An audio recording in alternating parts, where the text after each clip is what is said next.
جب اپنے دل صاف رکھیں گے تو دل پھر آئینے کی مانت ہوگا، پھر اس آئینے میں دیکھیں گے تو پھر خیر ہی نظر آئے گی۔ تو جب آئینہ ہی دھندلا کر لیا تو پھر کیا دکھائی دے گا؟ اس لیے اپنے دل کو ستھرا کریں، اپنے دل کو پاک کریں، پھر اپنے دل کے آئینے میں تمہیں ہر کوئی اچھا ہی دکھائی دے گا نا۔ کس کو پتھر مارے ناصر کون پر آیا ہے، دل کے شیش محل میں ایک ایک چہرہ اپنا لگتا ہے۔ تو پھر دل مصفا ہو گیا، دل مزکا ہو گیا، تو پھر جو ہے وہ پاکیزگی ہی پاکیزگی ہے، نور ہی نور ہے۔ خشیت الہی جب بندہ مومن کے اندر اتر آتی ہے تو پھر اس کا اندر سنورنے لگ جاتا ہے۔ جہاں کوئی کیمرہ نہیں ہوتا، جہاں کوئی ایجنسی نہیں ہوتی، جہاں کوئی دیکھنے والا نہیں ہوتا، وہاں یہ خوف طاری ہوتا ہے کہ میرا رب مجھے دیکھ رہا ہے، اور یہ تصور انسان کی زندگی کے اندر خیر لاتا ہے۔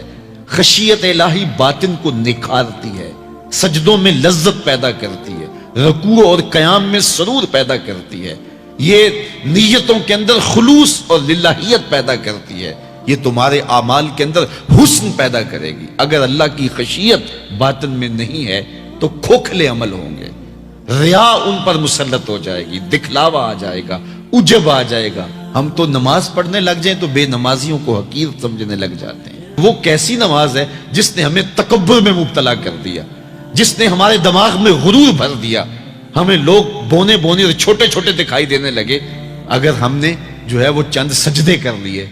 لیکن وہ لوگ جو خشیت الہی کے نور میں پرورش پاتے رہے، وہ ساری زندگیاں عبادت میں گزارنے کے بعد پھر بھی روتے تھے، پتہ نہیں ہماری عبادتیں بھی قبول ہوئی ہے کہ نہیں۔ حضرت سری سکتی رضی اللہ تعالیٰ عنہ دن میں کئی بار آئینہ دیکھتے تھے اور اپنے چہرے پہ ہاتھ پھیر کے دیکھتے تھے، کہیں میرے گناہوں کے سبب سے میرا چہرہ سیاہ تو نہیں ہو گیا۔ حضرت جنید بغدادی کے سکے ماموں لگتے ہیں، فرماتے ہیں ایک دن حضرت سری سکتی نے مجھے نصیحتیں کی، ایک نصیحت کی تو میرے پاؤں تلے سے زمین نکل گئی۔ کہنے لگے بیٹا جب میں مر جاؤں تو مجھے بغداد سے باہر دفن کرنا۔ تو میں نے کہا کہ حضرت لوگ تو بغداد میں دفن ہونے کو ترستے ہیں، تو آپ کہتے ہیں مجھے بغداد سے باہر دفن کرنا؟ تو حضرت سری سکتی رضی اللہ تعالیٰ عنہ فرمانے لگے کہ اے جنید میں ڈرتا ہوں میری بدعمالیوں کی وجہ سے بغداد کی مٹی مجھے قبول کرنے سے انکار نہ کر دے۔ یہ وہ لوگ تھے تتجافا جنوبہم عن المضاجع، جن کی کروٹیں خوف و طمع میں بستروں سے الگ رہتی تھی اور اللہ کو پکارا کرتے تھے، راتوں کی تنہائیوں میں اٹھ اٹھ کے راتوں کو آباد رکھا کرتے تھے۔ حضرت شیخ سعدی نے لکھا ہے کہ مطاف میں ایک شخص کنکروں پہ پیشانی رکھ کے رو رہا ہے اور کیا کہتا ہے، اللہ مجھے معاف کر دے نہیں تو قیامت کے دن نابینا اٹھانا، تیرا کیا تیرے بندوں کا سامنا نہیں کر پاؤں گا۔ اتنے درد سے روتا ہے کہ سینے میں دل ڈولتے ہیں۔ ایک شخص تو اپنا طواف چھوڑ کے اس کے پاس کھڑا ہو گیا، اس کی پشت پہ ہاتھ پھیرنے لگا، حوصلہ رکھ اللہ بڑا کریم ہے، حوصلہ رکھ اللہ بڑا رحیم ہے، اور اس کو تسلی دینے لگا۔ اور وہ اتنے درد سے روتا ہے، اس کی چیخیں سنی نہیں جاتی، مطاف کے کنکروں پہ اس کے آنسو گرتے ہیں اور کہتا ہے اے اللہ مجھے معاف کر دے نہیں تو نابینا اٹھانا، تیرا سامنا تو بڑی دور کی بات، تیرے بندوں کا سامنا نہیں کر پاؤں گا۔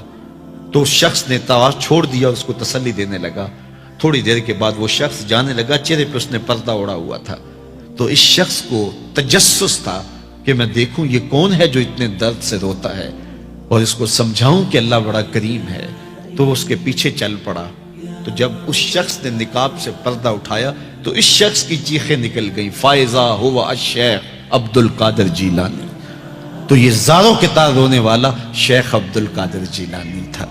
آج پیر کہتا ہے کہ میں تمہیں بخشوا دوں گا، ضمانت فراہم کر رہا ہے۔ یہ حضرت غوث اعظم رضی اللہ تعالیٰ عنہ یہ خشیت، یہ عاجزی، یہ نیاز مندی اللہ کے حضور پیش کر رہے ہیں۔ جب تک خشیت کا یہ عالم بندے کو پر طاری نہیں ہوتا اتنی دیر تک اس کے عمل اس کے اندر عجز پیدا نہیں کریں گے، عجب پیدا کریں گے، ریاکاری پیدا کریں گے، تصنع پیدا کریں گے، وہ لوگوں کو حقیر سمجھنے لگ جائے گا۔ اور اس کائنات میں اس سے بڑا کیا جرم ہو کہ کوئی کسی کو حقیر سمجھے؟ تو کسی کو حقیر مت سمجھو، اپنے اعمال کا کیا یقین ہے کہ وہ قبول ہوئے ہیں کہ نہیں ہوئے؟